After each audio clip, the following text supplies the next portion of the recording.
नमस्कार, आप सभी का स्वागत है निर्माण ऑनलाइन क्लास में।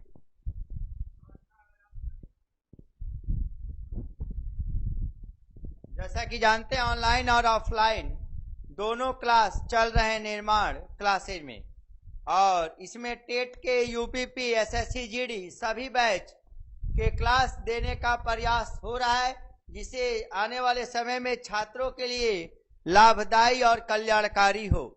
उसी क्रम में हिंदी का क्लास यूट्यूब पर आज नए गुरुजी के साथ, हालांकि गुरुजी नए हैं इस यूट्यूब चैनल के लिए, लेकिन शिक्षण के क्षेत्र में काफी पुराने दिग्गज हैं, जाने माने हिंदी के और संस्कृत के जाने माने शिक्षक में इनकी गिनती होती है।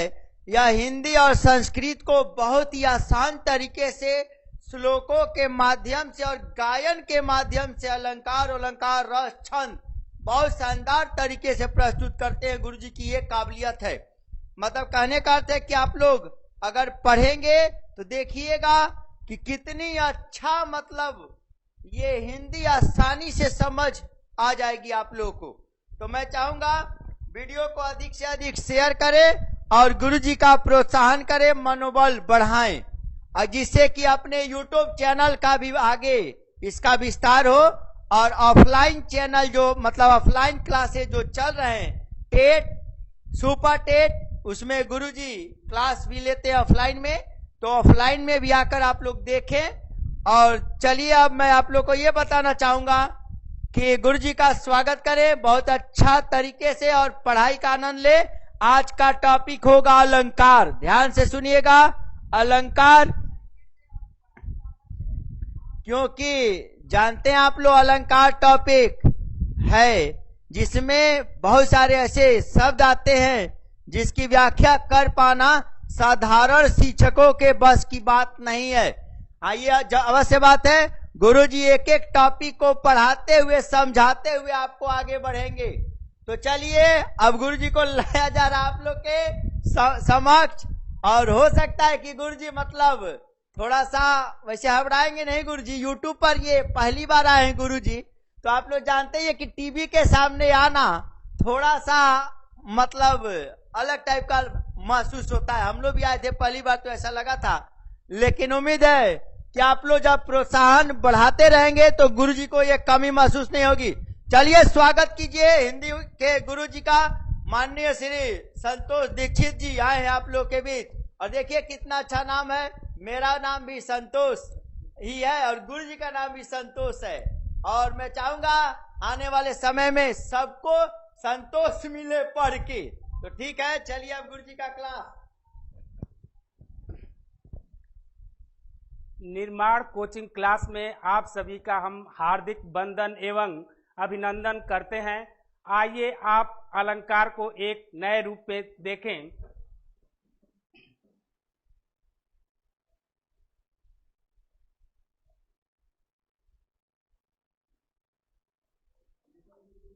अलंकार दो शब्दों से मिलकर बना है, अलम धन।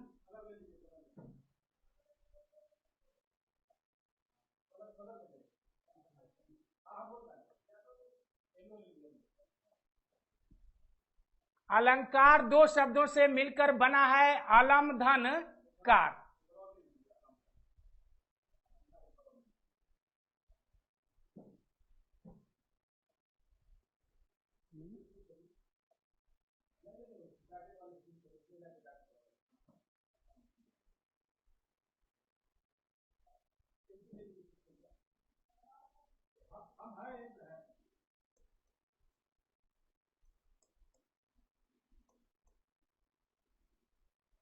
अलंकार दो शब्दों से मिलकर बना है, अलम धनकार।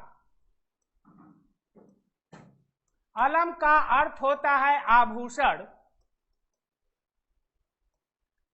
और कार का अर्थ होता है धारण करना।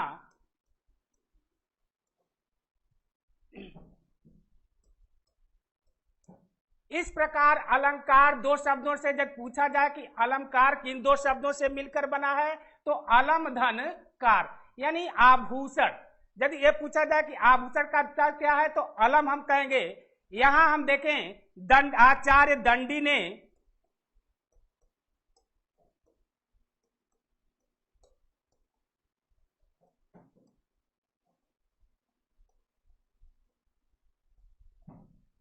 काव्य शोभाकरान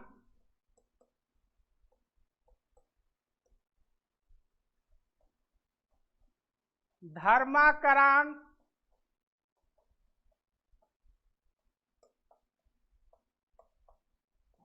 करान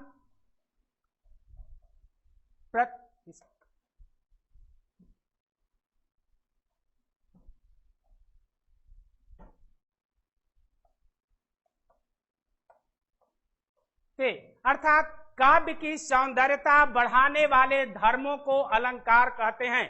अलंकार दो शब्दों से मिलकर बना है, अलम धनकार अर्थात आभूषण, और कार का अर्थ होता है धारण। आचार्य दंडी ने काव्य शोभा करान धर्मानाम अलंकारा नाम परप्रयच्छे अर्थात काव्य की सौंदर्यता बढ़ाने वाले धर्मों को अलंकार कहते हैं। जिस प्रकार आभूषण पहनने से स्त्री की सुंदरता में चार चांद लग जाते हैं, उसी प्रकार अलंकार के प्रयोग से काव्य की सौंदर्यता बढ़ जाती है। हम इस प्रकार से अलंकार के मुख्यतः दो भेद होते हैं।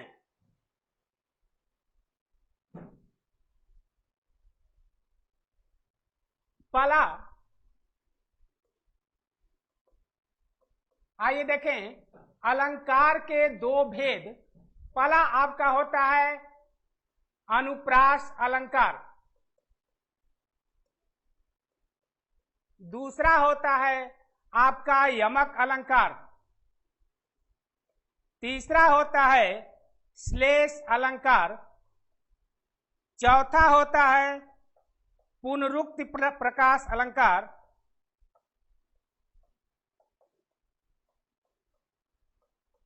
और पांचवा है वक्रोक्ति अलंकार। इसको हम कहते हैं शब्दा अलंकार, और इसको कहते हैं अर्था अलंकार।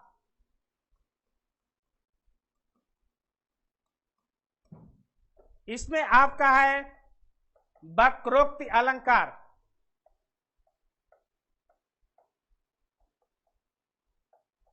इसे एक बार देखें। अलंकार दो शब्दों से मिलकर बना है, अलम धनकार। अलम का अर्थ होता है आभूषण और कार का अर्थ होता है धारण करना। अर्थात यहाँ काव्य की सौंदर्यता धारण करने के लिए कहा जाता है, तो काव्य की सौंदर्यता बढ़ाने वाले धर्मों को अलंकार कहते हैं। जिस प्रकार आभूषण पहनने से स्त्री की सौंदर्यता में चार चांद लग जाते हैं, उसी प्रकार अलंकार के प्रयोग से काव्य की सौंदर्यता बढ़ जाती है। अलंकार ये देखें, शब्दा अलंकार जिसमें शब्द द्वारा चमत्कार उत्पन्न हो उसे हम शब्दा अलंकार कहते हैं। जिसमें शब्द द्वारा चमत्कार उत्पन्न हो उसे हम शब्दा अलंकार कहते हैं।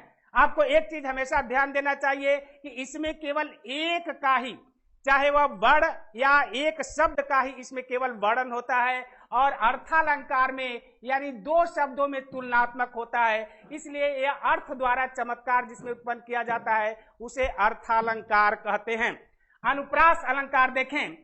चारु चंद्र की चंचले किरणें खेल रही है जल थल में, स्वच्छ चांदनी बिछी हुई है अवनी और अंबर तल में। यहां देखें चारु चंद्र की चंचल किरणें, दूसरा कहें तरनी तनुजा तट तमाल तरवर बहु छाए।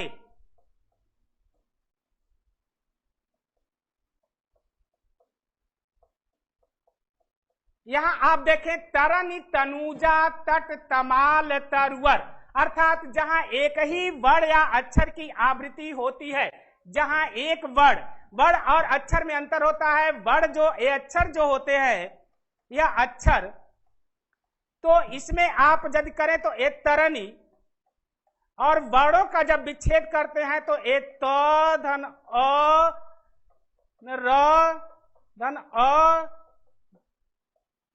नौ धन ई से बनता है तरण, यानी जहां एक ही वर्ण या अक्षर की आवृत्ति बार बार हो उसे हम अनुप्रास अलंकार कहते हैं। मुदित महीपति मंदिर आए, सेवक सुमत सचिव बोलाए। आइए देखें, कल कानन कुंडल मोरे पखा, उर पे बनमा ले विराजती है। कल कानन कुंडल मोर प्रखा, यहाँ कौक वर्णों की आवृत्ति हुई है, इसलिए अनुप्रास अलंकार है। अभी आपको कहें जहां एक ही वर्ण या अक्षर की आवृत्ति बार बार होती है उसे हम अनुप्रास अलंकार कहते हैं। कालिंदी कूल कदम की डारन, यहाँ कौक वर्णों की आवृत्ति हो रही है, इसीलिए हम अनुप्रास अलंकार होता है। रघुपति राघव राजा राम, इसलिए जहां एक ही वर्ण या अक्षर की आवृत्ति हो, एक वर्ण या अक्षर की आवृत्ति होती है उसे हम अनुप्रास अलंकार कहते हैं। हम ये देखें, अनुप्रास अलंकार के 5 भेद होते हैं।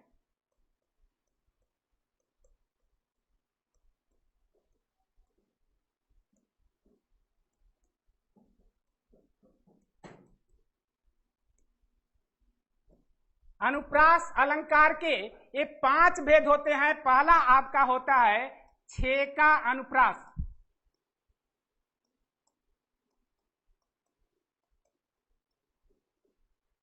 दूसरा आपका होता है वृत्त्यानुप्रास,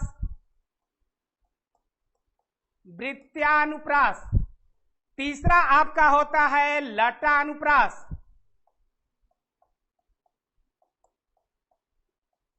चौथा आपका होता है श्रुत्यानुप्रास,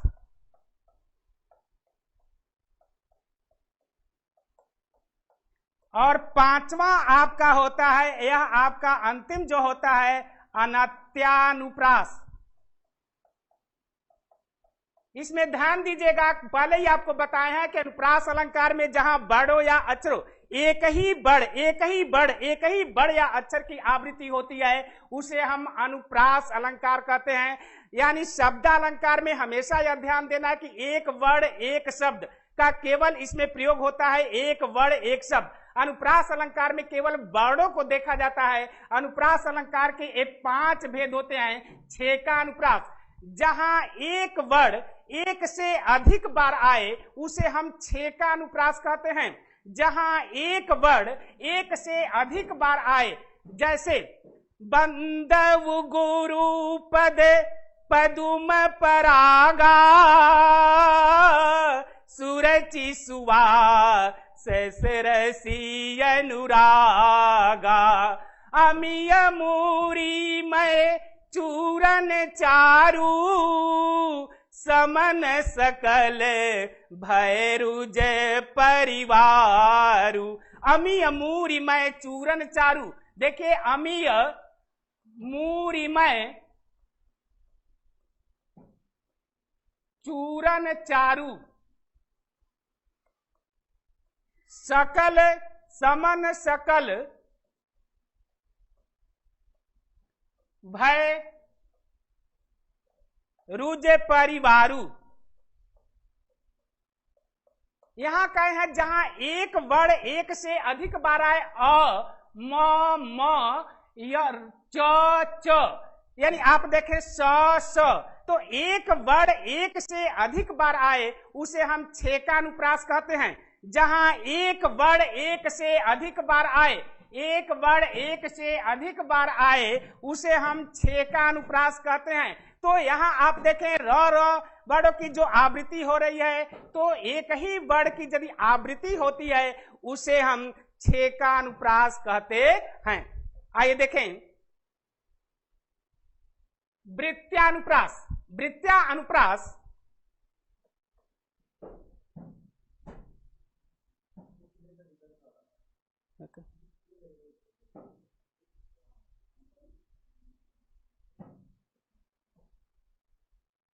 हाँ, ये आपका होता है, ध्यान दे, वृत्त्यानुप्रास अर्थात जहां शब्द वर्णों की आवृत्ति क्रम से हो, जहां वर्णों की आवृत्ति वृत्त्यानुप्रास, जहां वर्णों की आवृत्ति क्रम से हो, उसे हम एक ही वर्ण की आवृत्ति यदि हो रही हो तो उसे हम वृत्त्यानुप्रास कहते हैं। छेकानुप्रास, जहां एक वर्ण एक से अधिक बार आते हों, प्रयोग किए गए हों, उसे हम छेकानुप्रास कहते हैं। वृत्त्यानुप्रास, जहां एक ही वर्ण की आवृत्ति बराबर होती हो, उसे हम वृत्त्यानुप्रास कहते हैं। जैसे तरनी तनुजा तट तमाल तरुवर बहुछाए, तरनी तो बड़, तरनी तनुजा, तरनी तनुजा तट तमाल तरुवर। यहां आप देखें तो एक ही वर्ण की यदि आवृत्ति क्रम रूप से होती है, इसे हम वृत्त्यानुप्रास कहते हैं। जहां एक ही वर्ण की आवृत्ति क्रम से हो रही हो, उसे हम वृत्त्यानुप्रास कहते हैं। नेक्स्ट आपका है लटानुप्रास, जिसको कहते हैं लटा, अर्थात जहां शब्द या वाक्य की आवृत्ति हो जाए, जहां शब्द या वाक्य की आवृत्ति हो जाए, उसे हम लटानुप्रास कहते हैं। जहां शब्द या वाक्य की आवृत्ति हो जाए, उसे हम लटानुप्रास कहते हैं। ध्यान दें, यहां आप लटानुप्रास में पूत कपूत तो काधन संचय, पूत कपूत तो काधन संचय,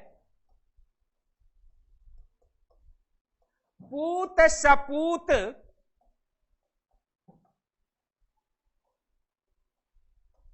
तो काधन संचय। अर्थात यदि पुत्र एक ही भले कुपुत्र से सब कुल भलों का एक ही भला यदि सपुत्र हो जाए तो सारा घर भला हो जाता है, और एक ही घर में यदि कुपुत्र हो जाए तो वह घर को नाश कर देता है। तो पूत कपूत तो काधन संचय, पूत सपूत तो काधन संचय, इसमें लटानुप्रास होता है। अर्थात इसमें शब्द या वाक्य की वृत्त जो होती है आवृत्ति, वह बदल जाती है, तो उसे हम लटानुप्रास कहते हैं। आइए अगला देखें, ये आपका श्रुत्यानुप्रास, अर्थात जहां इसमें श्रुत्यानुप्रास में वर्णों की जो आवृत्ति सुन करके होती है, अर्थात वहां एक ही वर्ण से, एक ही वर्ग के वर्ण से आवृत्ति हो रही है।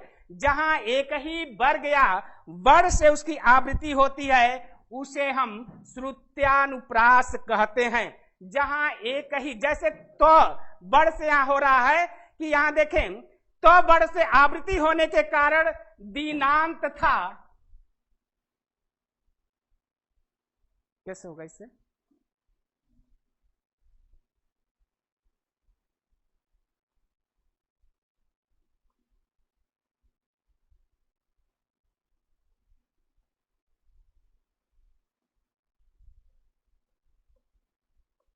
अभी आपको हम कहे हैं कि जहां एक ही वर्ग के वर्ण से आपको क वर्ग, च वर्ग, ट वर्ग, त वर्ग, प वर्ग, क च ट त प, तो किसी भी यदि वर्ग के वर्ण से यदि आवृत्ति हो रही है तो उसे हम श्रुत्यानुप्रास कहते हैं। यहां आप देखें त, थ, द, तो यह दंत से उच्चारित होता है, यह दंत से उच्चारण होने का अस्थिति होता है। त, थ, द, ध, न, ये जो 5 वर्ण हैं, त, थ, द, ध, न, यह आपके श्रुत्यानुप्रास है। यानी त, थ, द जो भी है, यह आपका एक ही वर्ग के वर्ण से जो उच्चारित होता है, उसे हम श्रुत्यानुप्रास अलंकार कहते हैं। यह आपका अनुप्रास अलंकार का यह चौथा भाग होता है। अनत्यानुप्रास, अर्थात जहां अनत्या अनुप्रास, जहां तुकांत शब्दों वर्णों का तुकांत होता है, उसे हम अनत्या अनुप्रास कहते हैं। जब प्रभु श्री रामचंद्र जी जगत जननी जानकी सीता और अपने अनुज लक्ष्मण के साथ जब आज जा रहे थे, तो यहां आप देखते हैं कि सबको यह पता था कि भगवान श्री रामचंद्र जी के कमलवत चरणों के धूल से गौतम ऋषि की पत्नी अहिल्या का उद्धार हो गया। तो यह बात केवट को भी पता था।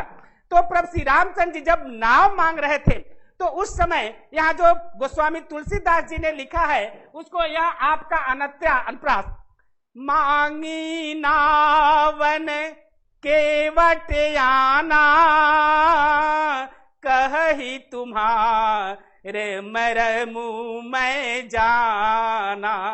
चरण कमल रजे कह सब कही, मानुष करनी मूरी कछुअही।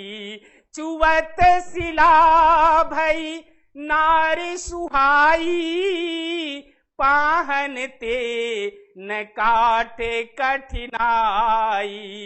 तरनी व मुनि घरे नी होई जाई, बाटे परे मोरी नाव उराई। एही प्रतिपालहु सम परिवारू, नहीं जानहु कछुआ और कुबारू। तो यह परिवारू कुबारू, यह जो मांगी नावन केवट आना, कही तुम्हार मरम मैं जाना। आना और जाना ये तुकांत शब्द है। इंग्लिश में आप सिमिलर साउंड में जो पढ़ते हैं तो जिसे को तुकांत कहते हैं। तो जहां यह तुक शब्द आता है उसे हम अनत्या अनुप्रास कहते हैं। तो एक बार फिर आप देखें अनुप्रास अलंकार, जहां बड़ो एक ही बड़ या अक्षर की आवृत्ति होती है उसे हम अनुप्रास अलंकार कहते हैं। अनुप्रास अलंकार के 5 भेद, छेका अनुप्रास, वृत्त्या, लटा, श्रुत्या और अनत्या अनुप्रास। इस प्रकार से हम अनुप्रास अलंकार के ये 5 भेदों का हमने अध्ययन किया। जो अनुप्रास अलंकार में ध्यान दीजिए केवल बड़ या अक्षर की आवृत्ति होती है। एक बड़ या अक्षर की आवृत्ति जहां होती है, एक ही बड़ कई बार यदि आते हो, एक ही बड़ के क्रम से यदि आवृत्ति होती है, एक ही बड़ यानी एक ही वर्ग से यदि आवृत्ति होती है, और यदि तुकांत शब्दों का यह प्रयोग होता है, एक ही शब्द या वाक्यों के स्थान वृत्त बदल दिए आवृत्ति बदल दी जाती है, उसे हम यह अनुप्रास अलंकार के 5 भेदों में से गिने जाते हैं। अब हम इसको देखें।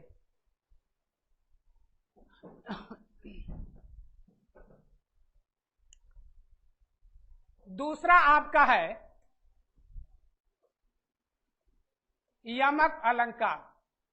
ध्यान दीजिएगा, यह अनुप्रास अलंकार का यमक अलंकार, इसमें शब्द अभी आपको कहे हैं कि अनुप्रास में केवल वर्ण और इसमें शब्दों को देखा जाता है।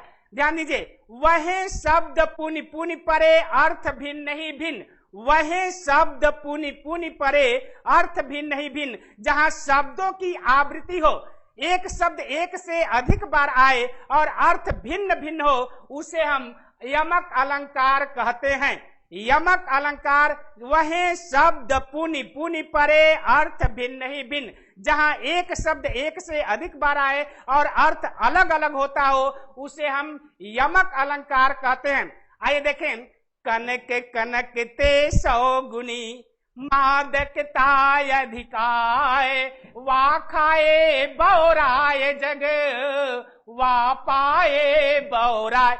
कनक कनक शब्द आ गया। एक कनक का अर्थ यदि हम लें तो सोना से होता है, और दूसरा कनक का अर्थ लें तो धतूरा से होता है। इस प्रकार कनक कनक शब्द 2 बार आया है।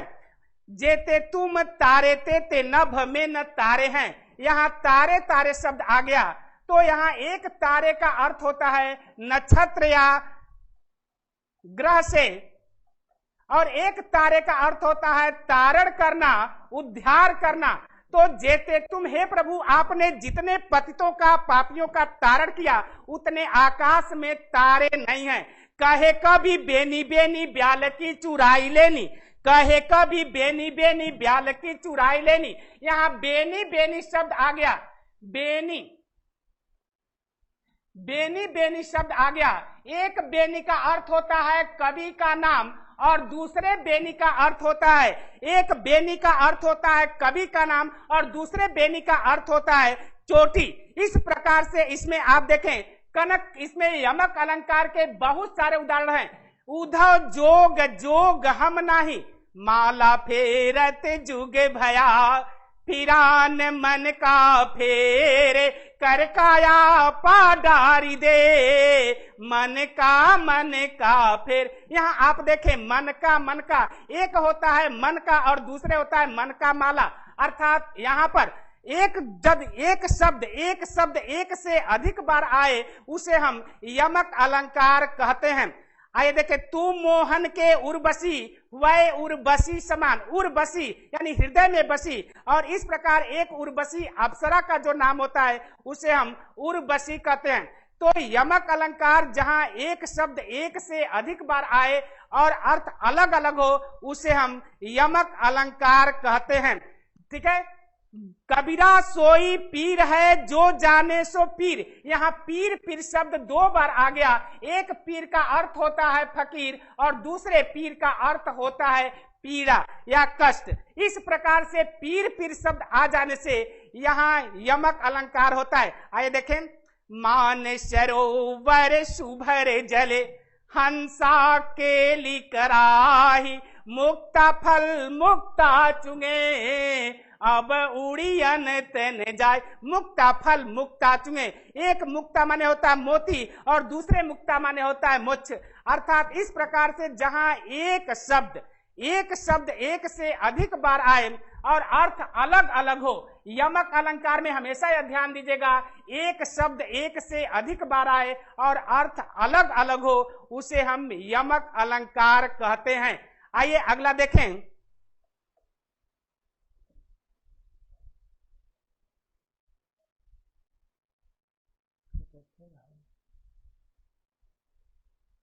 तीसरा आपका है श्लेष अलंकार। तीसरा है श्लेष अलंकार। श्लेष का शाब्दिक अर्थ होता है चिपकना। श्लेष का शाब्दिक अर्थ होता है चिपकना। अर्थात इसमें आप देखें, जहां एक ही वर्ण के कई पक्ष में अर्थ हो, जहां एक ही शब्द के कई पक्ष में अर्थ हो, जहां एक ही शब्द के कई पक्ष में अर्थ हो, एक ही, या भी बोले हैं कि यहाँ केवल शब्द देखेंगे, एक ही शब्द के कई पक्ष में अर्थ हो उसे हम श्लेष अलंकार कहते हैं। श्लेष अलंकार का होता है अर्थ चिपकना। अर्थात देखें, चरण धरते चिंता करते चितवत चार हुओ रे, सुबरन को खोजत फिरत कवि व्यभिचारी चोर। यहाँ सुबिरन के तीन पक्ष में यदि हम अर्थ ले रहे हैं, पहला हम ले रहे हैं कवि के पक्ष में, दूसरा हम ले रहे हैं व्यभिचारी, और तीसरा हम ले रहे हैं चोर के पक्ष में। चरण धरते चिंता करते चितवत चार हुओ रे, सुबरन को खोजत फिरत कवि व्यभिचारी चोर। कवि के पक्ष में यदि हम सुबरन का अर्थ ले रहे हैं तो वह सुंदर वाक्य और सुंदर वचन, क्योंकि जब आप गोष्ठी में जाते हैं, कहीं मेले में जाते हैं, तो वहां हर प्रकार के व्यक्ति रहते हैं और सबका अपने अपने स्वभाव के अनुसार अपना अपना क्रियाकलाप करता है। तो जो कवि होता है वह गोष्ठी में जाता है कि कहाँ सुंदर शब्द हैं, कहाँ सुंदर वाक्य हैं। इस प्रकार से वह सुबरन का अर्थ जब हम उसके पक्ष में ले रहे हैं, कवि के पक्ष में, तो वह सुंदर वाक्य सुंदर वचन से, और व्यभिचारी के पक्ष में यदि हम कवि का अर्थ ले रहे हैं तो व्यभिचारी के अर्थ में कमनीय रमणीय या सुंदर स्त्री से, क्योंकि जो बुरे संगति बुरे प्रवृत्ति वाले होते हैं उनको यह होता है कि कहाँ सुंदर स्त्री है, कहाँ रमणीय कमनीय है। इस प्रकार से यहाँ सुमिरन का अर्थ व्यभिचारी के पक्ष में लेने से वह कमनीय रमणीय सुंदर स्त्री से लगाया जाता है। और चोर का यदि हम अर्थ लें तो चोर का अर्थ सुमिरन के पक्ष में यदि लेते हैं तो यह आभूषण या गहना से होता है। इस प्रकार से यह जो सुमिरन चरण धरते चिंता करते चितवत चार हुओ रे, सुबरन को खोजत फिरत कवि व्यभिचारी चोर। इस प्रकार से यहाँ आप देखें कि कवि व्यभिचारी चोर ये तीनों के पक्ष में यदि हम ले रहे हैं तो सुमिरन कवि के पक्ष में और वह आपका होता है सुंदर शब्द सुंदर वाक्य, व्यभिचारी के पक्ष में ले रहे हैं तो रमणीय कमनीय स्त्री से, और चोर के पक्ष में यदि ले रहे हैं तो चोर के पक्ष में आभूषण या गहना से। इस प्रकार से श्लेष अलंकार। दूसरा आप देखें, यहाँ आप देखें मंगन को देख पट देत बार बार है, तो यहाँ पट के पक्ष में आप यदि ले रहे हैं तो पट के पक्ष में एक पट का अर्थ होता है वस्त्र और दूसरे पट का अर्थ होता है दरवाजा। तो यहाँ वह मंगन को देख देख, अर्थात यहाँ के अनुसार हम उसका यदि अर्थ ले रहे हैं पट का, तो पट के पक्ष में यदि हम अर्थ ले रहे हैं तो यदि वह मंगन को देख मतलब भिखारी को देख कर वह बार बार अपना वस्त्र अपना दरवाजा बंद कर देता है, वह पट दरवाजा भिखारी को देखकर वह अपना दरवाजा बंद कर देता है। और पट वस्त्र के यदि अर्थ में ले रहे हैं तो भिखारी गरीब को देख करके वह वस्त्र दान करता है। इस प्रकार से मंगन को देख पट देत बार बार है। यहाँ पट शब्द के दो अर्थ लेने से इसके अर्थ पक्ष में अलग अलग अर्थ हो जा रहे हैं, इसलिए यह आपका श्लेष अलंकार है जहां एक ही शब्द के कई पक्ष में अर्थ हो। एक उत्कृष्ट उदाहरण इसका आता है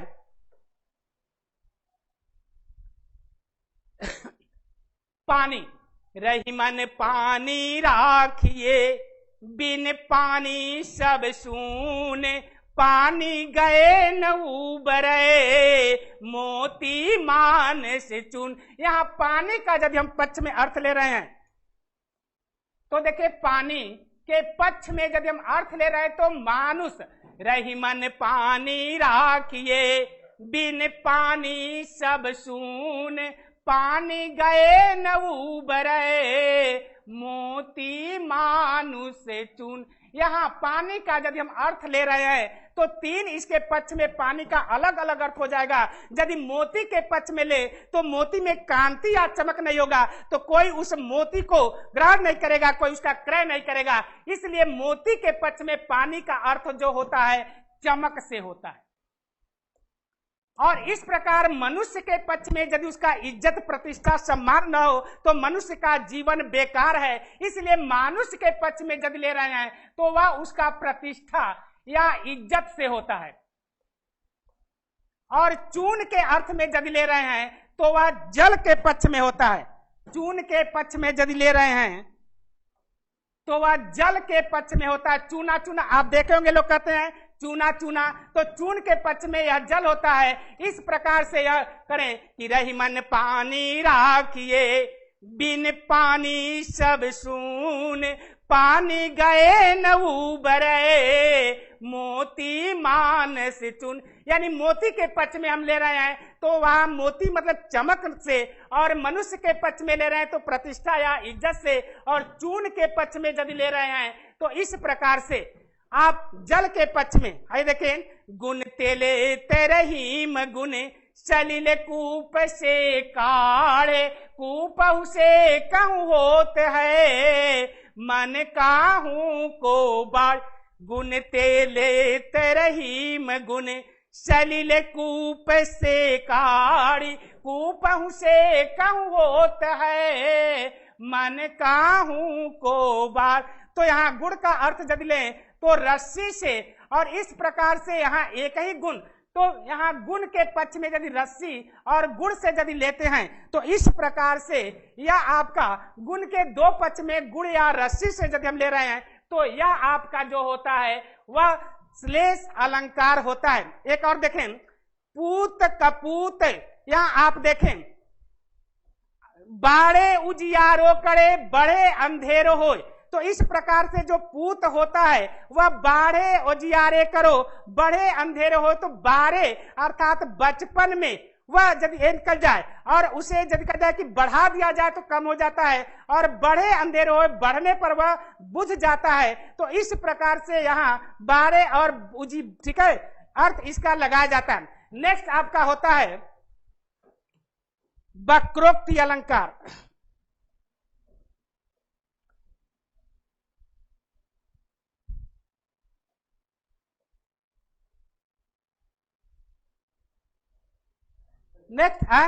नेक्स्ट इसका वक्रोक्त लगा जाएगा।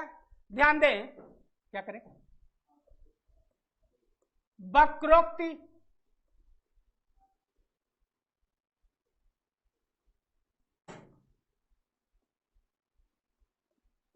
वक्रोक्ति अलंकार, इसमें आप देखते हैं कि जहां आपको शब्दों द्वारा इस प्रकार से जहां किसी उक्ति को अर्थ जान करके और उसका अर्थ दूसरे रूप में लिया जाए उसे हम वक्रोक्ति अलंकार कहते हैं। जहां पर किसी का अर्थ मतलब जान बूझ करके और उस वक्ता की कही हुई बात को हम दूसरे रूप में यदि लगाते हैं तो इसे हम वक्रोक्ति अलंकार कहते हैं। ये देखें, भगवान श्री कृष्ण ने जब उद्धव को गोपियों के पास संदेश भेजा था, उस समय गोपियां के पास उद्धव जी जो संदेश लेकर के गए तो यहाँ गोपियां उन्हें जो कर रही हैं, उद्धव तुम हो अति बड़े भागी, बड़ भागी शब्द का प्रयोग किया है, ध्यान दीजिएगा।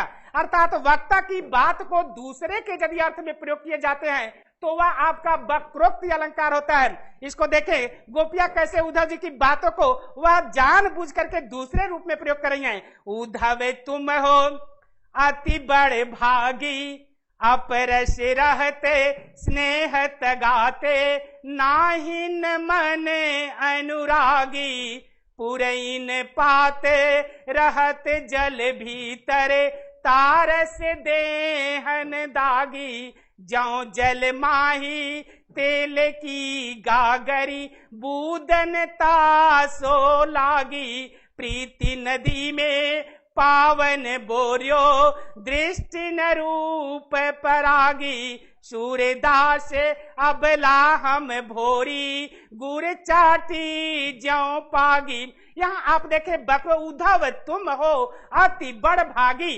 अपरस रहत स्नेह तगाते। आप भगवान श्री कृष्ण जैसे रसिक के साथ रह करके आप पर प्रेम का तनिक भी प्रभाव नहीं पड़ा, अर्थात आपने जीवन में कभी किसी से प्रेम ही नहीं किया। इस प्रकार से आप बड़े भाग्य नहीं, बड़े भाग्यवान नहीं, बल्कि संसार के सबसे भाग्यहीन है। इसलिए यहाँ पर जो वक्ता की बात को वह जानबूझ करके दूसरे रूप में यदि प्रकट किया जाता है, इस प्रकार से यह वक्रोक्ति अलंकार होता है। नेक्स्ट आप देखें,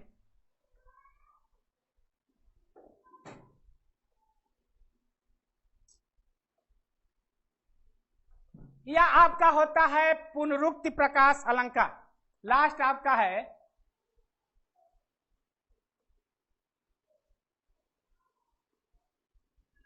पुनरुक्ति प्रकाश अलंकार, अर्थात इसमें शब्दों की आवृत्ति होती है लेकिन अर्थ में कोई भिन्नता, कोई अंतर नहीं होता। जहां पुनरुक्ति प्रकाश, पुनरुक्ति अर्थात वह शब्द यदि पुनः वापस आते हो और लेकिन उसके अर्थ में कोई परिवर्तन, कोई बदलाव नहीं होता, उसे हम पुनरुक्ति अलंकार कहते हैं। आइए देखें, पुनि पुनि मोहि देखावे कुठारू, चहते उड़ा मन फूकी पहारू। पुनि पुनि शब्द आ गया, पुनि पुनि शब्द आ गया, पुनि पुनि मोही देखावे कुठारू, चहते उड़ा मन फूकी पहारू। यह लक्ष्मण जी परशुराम जी को संबोधित करते हैं। जब राम लक्ष्मण परशुराम संवाद में लक्ष्मण जी को परशुराम जी बार बार जब फरसा दिखा रहे हैं तो लक्ष्मण जी परशुराम जी से करे कि परशुराम जी, पुनि पुनि मोही देखावे कुठारू, चहते उड़ा मन फूकी पहारू। यहाँ कुम्हड़े बती या को नाही, देखे तरे जनी देखी मर जाई। वह तर्जनी देख करके, अर्थात पुनि पुनि। दूसरा है काचो दूध पियावत पची पची। यहाँ भगवान कृष्ण जब अपनी माँ जसोदा जी से करें कि अय माँ जसोदा जी, पच पच का अर्थ होता है बार बार, अर्थात इसके अर्थों में कोई अंतर न हो, उसे हम यहाँ पर यह पुनरुक्ति प्रकाश अलंकार कहते हैं। यहाँ जब भगवान कृष्ण अपने माँ जसोदा जी से करें काचो दूध पियावत पची पची, देत न माँ खन रोटी। पच पच शब्द आ गया, इसलिए यहाँ पच पच शब्द आने से पुनरुक्त प्रकाश अलंकार है। अगला देखें, तिनकों के हरे हरे तन पर हिल हरित रुधिर है रहा झलक। यहाँ हरे हरे शब्द आ गया, तो हरे हरे शब्द जहाँ शब्दों की आवृत्ति हो लेकिन उसके अर्थ में कोई प्रभाव न हो, कोई भिन्नता न हो, इसलिए इसे हम पुनरुक्त प्रकाश अलंकार कहते हैं। तो यह आपका हो गया अनुप्रास अलंकार यानी शब्द अलंकार के ये 5 भेद, जिसमें आप देखें पहले में केवल बड़ या अक्षर की आवृत्ति एक ही बड़ एक ही बड़ एक ही बड़ या अक्षर की आवृत्ति हो रही है, तो वहां अनुप्रास अलंकार होता है। और जहां यमक में वही शब्द पुनि पुनि परे अर्थ भिन्न ही भिन्न, जहां शब्दों की आवृत्ति हो और एक शब्द एक से अधिक बार आए और अर्थ भिन्न भिन्न हो, अर्थ अलग अलग हो, उसे हम यमक अलंकार कहते हैं। और श्लेष अलंकार का अर्थ होता है चिपकना, अर्थात जहां एक ही शब्द के कई पक्ष में अर्थ हो उसे हम श्लेष अलंकार कहते हैं। और वक्रोक्ति अलंकार का अर्थ होता है जहां वक्ता की बात को जानबूझ करके दूसरे अर्थ में लिया जाए, उसे हम वक्रोक्ति अलंकार कहते हैं। और पुनरुक्ति प्रकाश अलंकार जहां एक ही शब्द की आवृत्ति हो लेकिन उसके अर्थ या शब्द में कोई बदलाव न हो, उसे हम पुनरुक्त प्रकाश अलंकार कहते हैं। तो ये आपको याद कर लेना चाहिए कि आपका शब्द अलंकार जिसमें शब्द द्वारा चमत्कार उत्पन्न हो, उसे हम शब्द अलंकार कहते हैं। और इसमें एक चीज हमेशा ध्यान दीजिए कि केवल एक बड़ एक बड़ एक बड़, एक शब्द एक शब्द एक शब्द और एक ही शब्द के कई पक्ष में अर्थ हो। इस प्रकार से ये आपके अनुप्रास, यमक, श्लेष, वक्रोक्ति, पुनरुक्ति, यह आपके शब्द अलंकार के जो आपके भेद थे यह आपको आज बताया गया। आइए देखें, दूसरा है अर्थालंकार।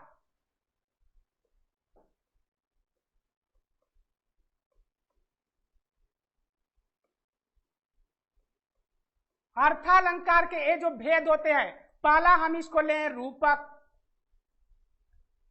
दूसरा लें उपमा, तीसरा आपका लें, पहला है रूपक उपमा, तीसरा आपका होता है उत्प्रेक्षा, चौथा है मानवीकरण,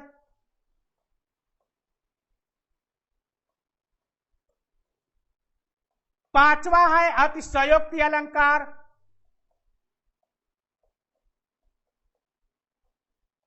है अन्योक्ति अलंकार,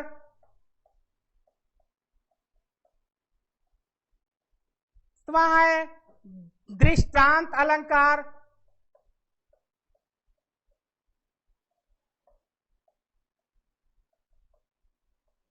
और आठवां है भ्रांतिमान अलंकार। भ्रांतिमान अलंकार और नौवां है संदेह अलंकार। नौवां आपका है संदेह अलंकार। अभी हम बताए हैं कि शब्द अलंकार में केवल एक एक एक और इसमें दो का आपको तुलना किया जाता है। इसमें दो में समानता है। इसमें होती है, पहला एक होता है उपमेय और दूसरा होता है उपमान, अर्थात जिसको प्रयोग आपको होता है प्रस्तुत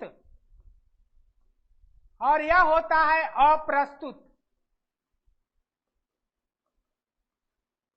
अर्थात जिसका वर्णन किया जाए उसे हम उपमेय कहते हैं और जिससे उसकी तुलना समानता की जाती है उसे उपमान कहते हैं। यहाँ दो में हमेशा बता दिया है कि अर्थालंकार में हमेशा दो का ही तुलना समानता जो भी है दो में किया जाता है और शब्दालंकार में केवल एक बड़ एक शब्द का ही चयन किया जाता है। इसलिए अर्थालंकार में उपमेय को हम प्रस्तुत मानते हैं और उपमान को अप्रस्तुत, अर्थात जिसका वर्णन किया जाता है, जिसका वर्णन जिस प्रसिद्ध वस्तु या व्यक्ति का वर्णन किया जाता है वह हमेशा उपमेय होता है और जिस प्रसिद्ध व्यक्ति या वस्तु से उसकी समानता तुलना की जाती है उसे उपमान कहते हैं। इस प्रकार से उपमेय और उपमान होते हैं। रूपक में आप पहचानने के है कि जहां उपमेय में उपमान का भेद रहित आरोप हो और अर्थ करने पर रूपी शब्द आता हो, यह हमेशा ध्यान दीजिएगा। जहां उपमेय में उपमान का भेद रहित आरोप हो और अर्थ करने पर रूपी शब्द आता हो उसे हम उपमेय रूपक अलंकार कहते हैं। जहां उपमेय में उपमान का भेद रहित अतः भेद होते हुए भी दोनों को समझता दिखाया जाता है, उसे हम रूपक अलंकार कहते हैं। रूपक अलंकार यहां देखें, बढ़ते बढ़ते संपत्ति सलीले मन सरोज बढ़ी जाए, घटते घटते सुना फिर घटे जड़ समेत कुमिलाए। बढ़ते बढ़ते संपत्ति सलीले, यहाँ आप देखें यानी धन रूपी संपत्ति के बढ़ने से मन रूपी कमल विकसित हो जाता है, खिल जाता है। बढ़ते बढ़ते संपत्ति सलीले मन सरोज बढ़ी जाए, घटते घटते सुन फिर घटे जड़ समेत कुमिलाए। और इस प्रकार से ये मन रूपी संपत्ति के धन के बढ़ने से के बढ़ते बढ़ते संपत्ति सलीले मन सरोज बढ़ी जाए, मन रूपी कमल अपने आप क्या हो जाता है, विकसित हो जाता है, बढ़ जाता है। लेकिन जब संपत्ति घटती है तो मन घटता नहीं है, बल्कि वह जड़ से क्या हो जाता है, कुमला जाता है। आइए देखें, उदित उदय गिरि मंच पर रघुबर बाल पतंग, बिकसे संत सरोज सब हर्षित लोचन बिंग।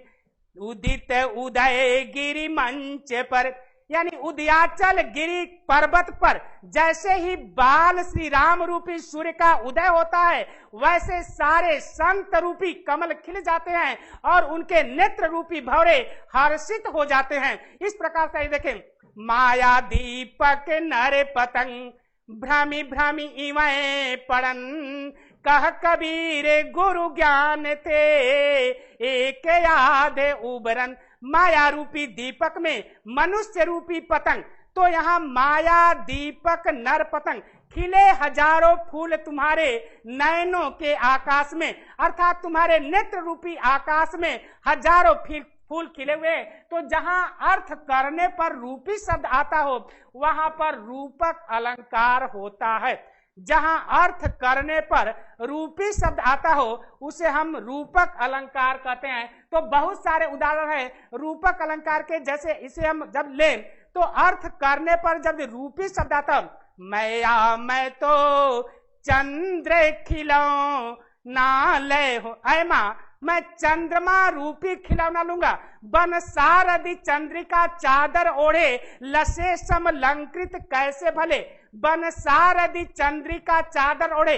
यानी इस प्रकार से आप देखते हैं कि यहाँ चांदनी रूपी कम, यहाँ देख रहे हैं रूपी शब्द, यानी चंद्रमा की 14वें रूपी चांदनी को ओढ़े हुए कैसे सुशोभित हो रही है। तो अर्थ करने पर रूपी शब्द यदि आता है तो रूपक अलंकार होता है। नेक्स्ट आप देखें उपमा अलंकार।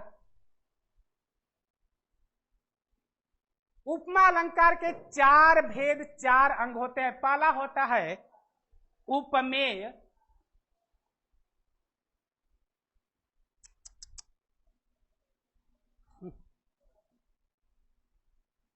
पहला आपका होता है उपमेय, दूसरा होता है उपमान, तीसरा होता है वाचक शब्द और एक साधारण धर्म।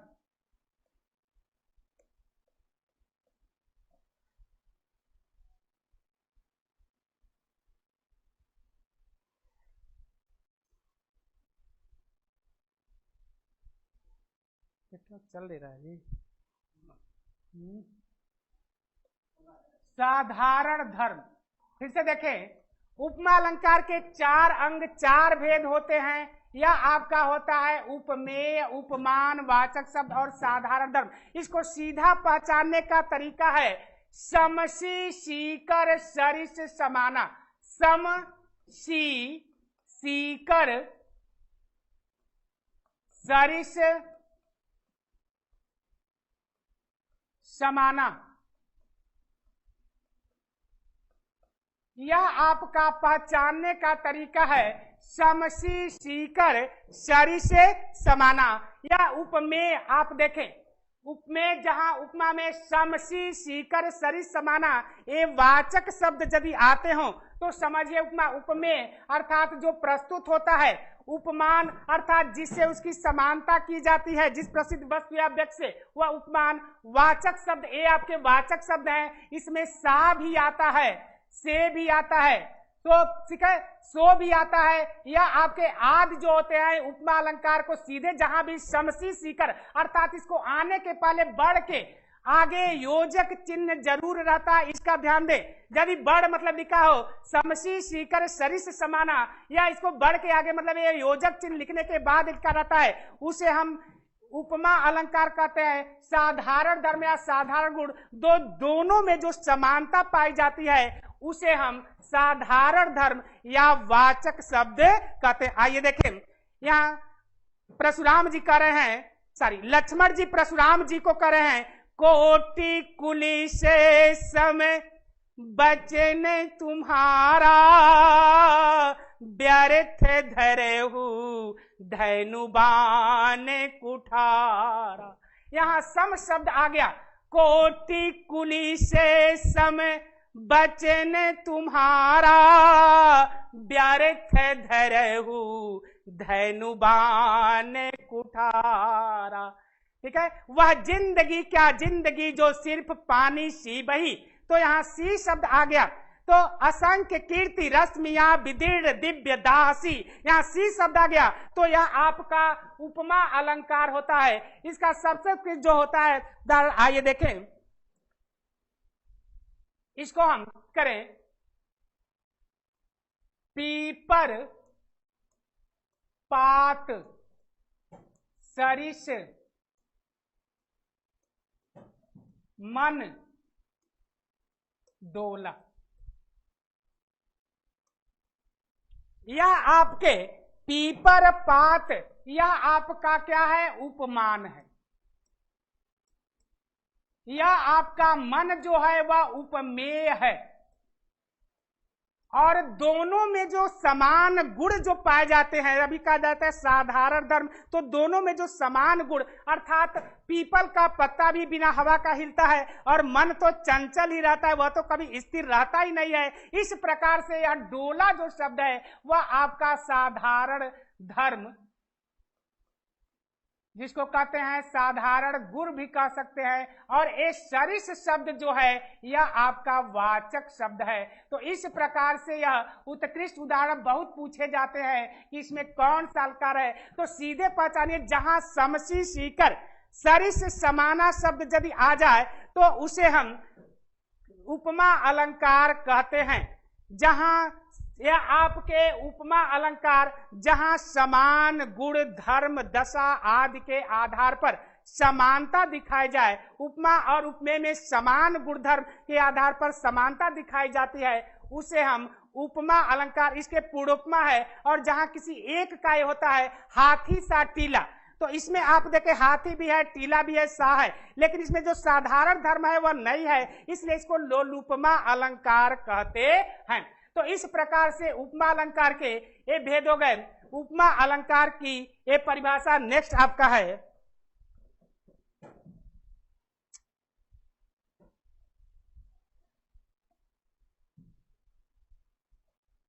उत्प्रेक्षा।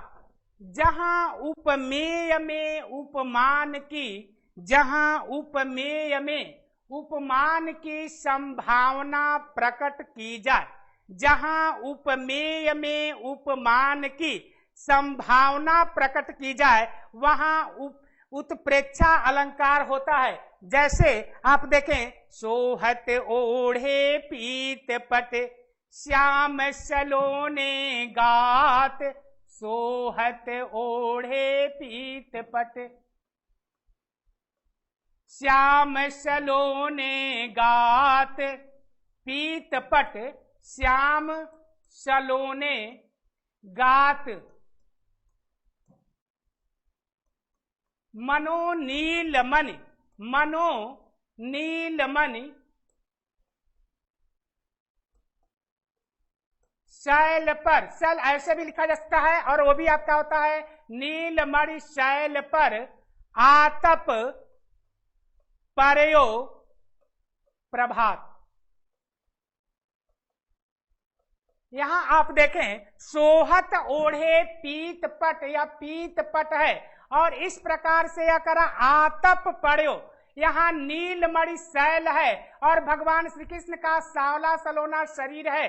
तो यहाँ कवि संभावना प्रकट कर रहा है कि सोहत ओढ़े पीत पट शाम सलोने गात मनो नील मन शैल परे आतप पड़े हो प्रभात। तो यहाँ पीत पट पीला पट माने होता है वस्त्र। तो भगवान श्री कृष्ण का जो सावला सलोना शरीर है उस पर पीले रंग का जो पीतांबर है वह बहुत ही सुशोभित होता है, और नीलमणि जो शैल है वह नीले बड़ का है। और इस प्रकार से आतप जो है सुबह की प्रातःकालीन धूप, तो इसमें कवि को संभावना प्रकट की गई है। तो इसलिए यहाँ पर उत्प्रेक्षा अलंकार होता है जहां उपमेय में उपमान का भेद रहित आरोप हो और अर्थ करने पर रूपी शब्द आता हो, उसे हम उत्प्रेक्षा अलंकार। मानव मकर सुधारस क्रीडत आप अनुरागत। तो यहाँ देखे मानव मकर, मानव शब्द आ गया। उस काल मारे क्रोध के तन कापने उसका लगा मानो हवा के बेग से सोता हुआ सागर जगा। तो इसमें मानव शब्द जो आ गया, तो जहां इसका वाचक शब्द है पहचानने का मनो मनु मानहु,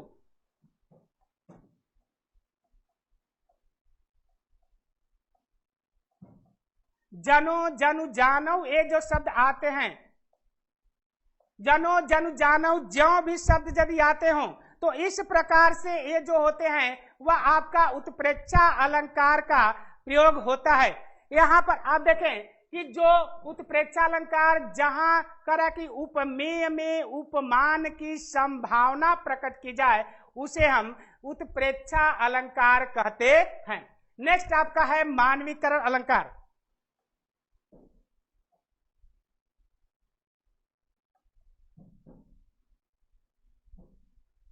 अर्थात जहां प्रकृति पदार्थ को बढ़ा चढ़ा करके, जहां किसी प्रकृति पदार्थ को बढ़ा करके मानव के रूप में प्रस्तुत किया जाए उसे हम मानवीकरण अलंकार कहते हैं। जैसे आप देखें, रूपसी तेरा घन केस पास, अय वर्षा रूपी सुंदरी तुम्हारे काले कजरारे बादल रूपी बाल बड़े ही सुंदर हैं। बीती विभावरी जागरी अंबर पनघट में डूबो रही तारा घट उषा नागरी। तो यहाँ उषा नागरी को नायिका के रूप में प्रस्तुत किया गया है। इसलिए यहाँ जहाँ प्रकृति पदार्थ को, जो भी जड़ प्रकृति पदार्थ को मानव के रूप में जो प्रस्तुत किया जाता है उसे हम मानवीकरण अलंकार कहते हैं। एक आपका बहुत होता है, मेघ आए बड़े बन ठन के सवर के, मेघ आए बड़े बन ठन के।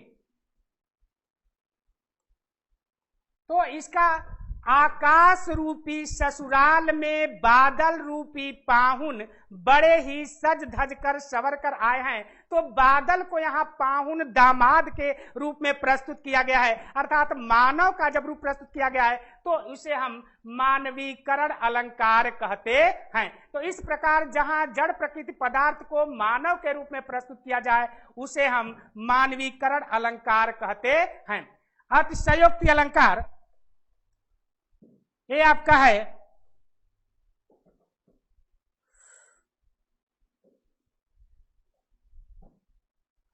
अतिशयोक्ति नाम ही है अतिशयोक्ति, अर्थात जिसको बढ़ा चढ़ा करके कहा जाए उसे हम अतिशयोक्ति अलंकार कहते हैं। जिसको बढ़ा चढ़ा करके, हनुमान की पूछ में लगन न पाई आग लंका सारी जल गई गए निशाचर बाग। तो हनुमान की पूछ में आग भी नहीं लगी और सारे लंका निशाचर भग गए। इस प्रकार से यह अतिशयोक्ति अलंकार जहां उसे को बढ़ा करके प्रस्तुत किया जाए उसे हम अतिशयोक्ति अलंकार कहते हैं। दूसरा देखें, साजिचा तू रंगीधारी मन में उमंग धारी सिरिजा शिवाजी जंग जीतन चलत है आयल फैल खैल पैल हाथी न को रैल पैल तारा सो तरनी धूरी धारा में लगत जिमी थारा पर पारा पर वारायो हलत है। तो इस प्रकार से यहाँ अतिशयोक्ति अलंकार का वर्णन किया गया है।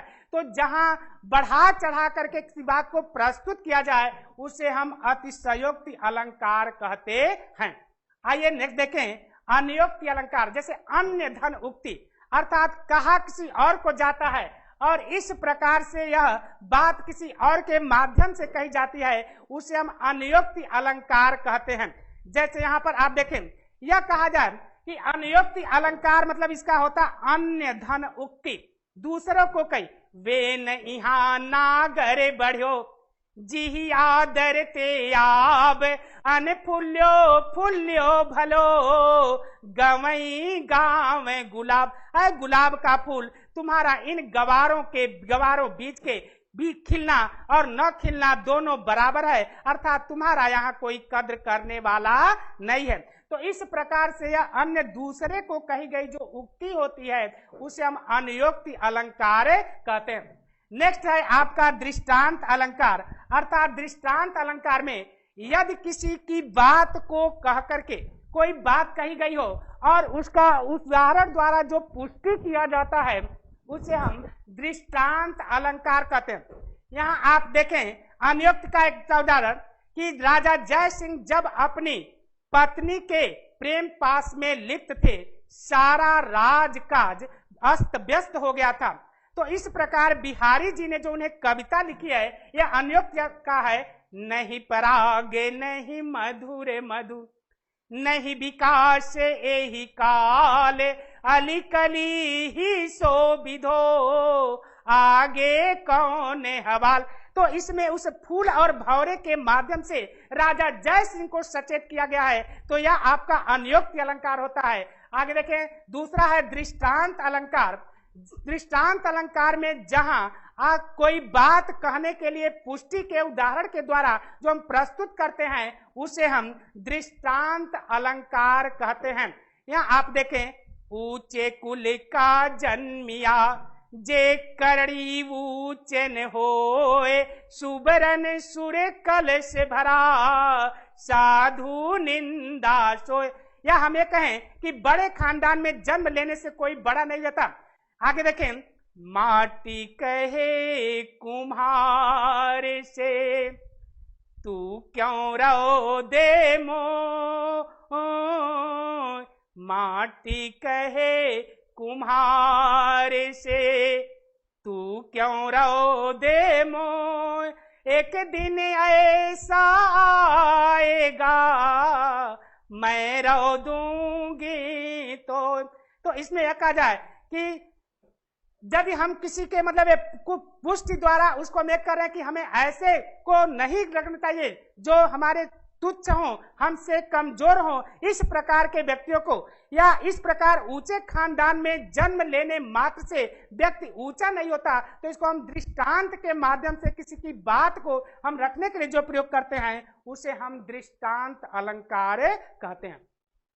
नेक्स्ट आपका है भ्रांतिमान अलंकार, जहां उस वस्तु को उसके सदृश समझ लिया जाए, भ्रम बस वही वस्तु मान लिया जाए, उसे हम भ्रांतिमान अलंकार कहते हैं। मतलब इसको पहचानने के लिए भ्रम बस वह वस्तु है, जैसे कहा जाए कि रस्सी को सांप मान लिया जाए तो यहाँ भ्रम बस होता है। कवि ने लिखा है, किंसी के कुसुम देख कर झपटा भौरा सुख की लाल चोच पर।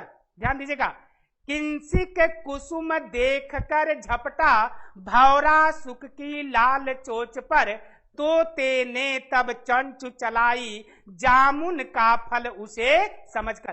तो यहाँ भौरा जो होता है काला होता है और तोते का जो चोच होता है लाल होता है, तो तोता भौरे को काला जामुन समझा और भौरा तोते के लाल चोच को कोई फूल समझा, खिला हुआ लाल फूल। इस प्रकार दोनों में जो भ्रम हुआ तो उसे हम भ्रांतिमान कहते हैं। यह आपका भ्रांतिमान अलंकार होता है। नेक्स्ट आपका है संदेह अलंकार, अर्थात जहां किसी में संदेह हो, इस प्रकार से वस्तु या व्यक्ति में संदेह का जहां भाव होता है उसे हम संदेह अलंकार कहते हैं। इसमें जब कई हजार हाथियों का बल रखने वाला दुशासन जब द्रौपदी का चीर हरण कर रहा था और चीर हरण करते करते समय उसके मुंह से फेन निकल पड़ा और वह धराशायी होकर जब जमीन पर गिर पड़ा तो उसने लिखा, सारी बीच नारी है कि नारी बीच सारी है, कि सारी ही की नारी है कि नारी ही की सारी है। तो इस प्रकार से ये हमारे अर्थालंकार अर्थात जिसमें अर्थ द्वारा चमत्कार उत्पन्न होता है उसे हम अर्थालंकार कहते हैं। इसके अन्य विभेद है भी, रूपक, उपमा, उत्प्रेक्षा, मानवीकरण, अतिशयोक्ति, अनुयोक्ति, दृष्टांत, भ्रांतिमान, संदेह। तो इस प्रकार से ये आपके अलंकार हैं। आपको जो भी मतलब इसमें अच्छे से इसका अध्ययन करिए। इसके बहुत से मतलब आपको प्रश्न इससे आते हैं, प्रश्न बना करके आपको भेजे भी जाएंगे। तो उन प्रश्नों को आप सही ढंग से यदि समझे हो कि मतलब कैसे, एक बार फिर से हम रिपीट कर दे रहे हैं कि शब्दालंकार में ध्यान दीजिएगा कि उसमें एक वर्ड, एक शब्द एक से अधिक बार आए, एक ही शब्द के कई पक्ष में अर्थ हो और एक ही बात को उसे दूसरे रूप में लिया जाए, अर्थात वक्ता की बात को अर्थ हम दूसरे रूप में लें तो वक्रोक्ति होता है, और पुनरुक्ति में जहां शब्द की आवृत्ति होने पर उसके अर्थ में कोई भिन्नता न हो तो उसे हम पुनरुक्ति प्रकाश अलंकार कहते हैं। और अर्थालंकार में इसको पहचानने के लिए रूपक में रूपी शब्द आ जाता है। इसमें सा शब्द नहीं होता, योजक चिन्ह का इसमें भी प्रयोग होता। माया मैं तो चंद्र खिलौना नहीं हो, आप पढ़ेंगे तो उसमें भी योजक चिन्ह है, लेकिन इसमें सा का प्रयोग नहीं होता, इसमें योजक होता है। उपमा में सा का और योजक चिन्ह का प्रयोग होता है। इसका वाचक शब्द है समसी, सीकर, सरिस, समाना, सा से, सो भी इसके वाचक शब्द होता है। तो जहां भी आपको समसी, सीकर, सरिस, समाना, सा से, सो आपको दिखाई दे तुरंत आप उसको उपमा अलंकार समझिए। उत्प्रेक्षा अलंकार जहां मनो मनु मानव, जनो जनु जानव आदि वाचक शब्द यदि आते हो तो उत्प्रेक्षा अलंकार होता है। मानवीकरण अलंकार जहां किसी जड़ प्रकृति पदार्थ को मानव के रूप में प्रस्तुत किया जाए उसे हम मानवीकरण अलंकार कहते हैं। और अतिशयोक्ति जहां उस अपने को बढ़ा चढ़ा करके प्रस्तुत किया जाए, वह बस उसकी न हो और उसे बढ़ा चढ़ा करके प्रस्तुत किया जाए उसे हम अतिशयोक्ति अलंकार कहते हैं। और अनुयोक्ति किसी बात की पुष्टि अर्थात दूसरे को के बात को कहने के लिए किसी दूसरे का सहारा लिया जाए उसे हम अनुयोक्ति कहते हैं। और दृष्टांत अलंकार किसी बात की पुष्टि के लिए यदि कोई उदाहरण दृष्टांत देते हैं तो यह दृष्टांत अलंकार होता है। और भ्रांतिमान अलंकार उस वस्तु को उसी के सदृश समझ करके मन में जो भ्रम का भाव उत्पन्न होता है उसे भ्रांतिमान अलंकार। और संदेह में जहां मन में कोई शंका या संदेह का भाव उत्पन्न हो उसे हम संदेह अलंकार कहते हैं। धन्यवाद।